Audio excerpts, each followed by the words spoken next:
Let's get more on this story with Chris Nelson. He's an Asia policy analyst and editor of the Washington-based newsletter, The Nelson Report. Thanks ever so much for joining us.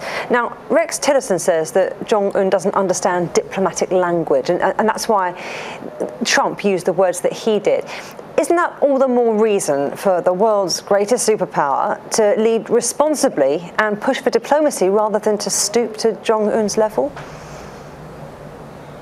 No question, a lot of people had that reaction. I certainly did when I was driving home from the beach yesterday. I thought, my God, this is like a playground. Two bullies are yelling insults at each other across the street. I think what we need to look at actually is what happened after that. And in fact, it just happened about an hour ago. So the Secretary of Defense, in words of one syllable, not rhetoric, said if North Korea doesn't stand down from its dangerous actions, we will take military action and destroy the state. Holy cow! You know, that's the Secretary of Defense whom we've been counting on as being the adult in this conversation. So I think the level of rhetoric has escalated in the last few hours to the point where we may actually be in a real crisis and not just a playground insult contest. You say we could be in a real crisis. Are you saying that this war of words could escalate to a nuclear war?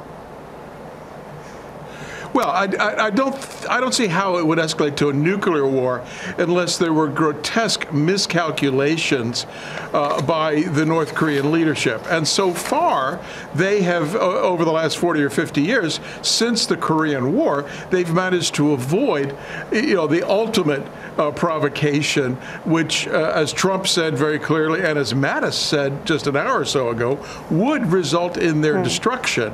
The problem, of course, it would result in the destruction of South Korea and a lot of Japan. So that's why I think I'm concerned, you're concerned, everybody who's listening to this is concerned, because once you start yelling back and forth at each other, the risk of misunderstanding, the risk of miscalculation, the risk of feeling you've been backed into a corner and you have to do whatever, I think that's what we're looking at now. So that's why I said what I said, that I think we are approaching a crisis now because of this. So let's talk about these military tests and the displays from North Korea. Do you think they mark a changing political landscape? I suppose, what's emboldening North Korea very quickly? Yeah, I think they feel they have to prove to us they've got a working ICBM, meaning a warhead that goes bang. They haven't proven that yet, so I think they feel they do have to prove that. And if there's a bright side to what Mattis said today, adding to what Tillerson said earlier, it's that we're still saying to them, if we could stop this short of your proving it, then we can still make a deal of some kind. And as Tillerson said, the deal involves working with you to guarantee your survival if that's what this is about. So there is room for a deal, but it may not be a deal that we are willing to accept because it implicitly accepts North Korea as a nuclear power. So let me just quickly say one thing.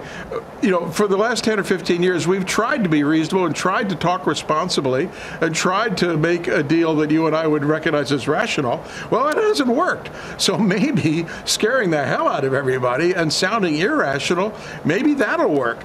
I just said that, and it makes me nervous hearing it. So I think we all need to worry a bit. Do you know what, Chris? It makes me a little bit nervous too. So let's leave it there. Thank you very much for your insight.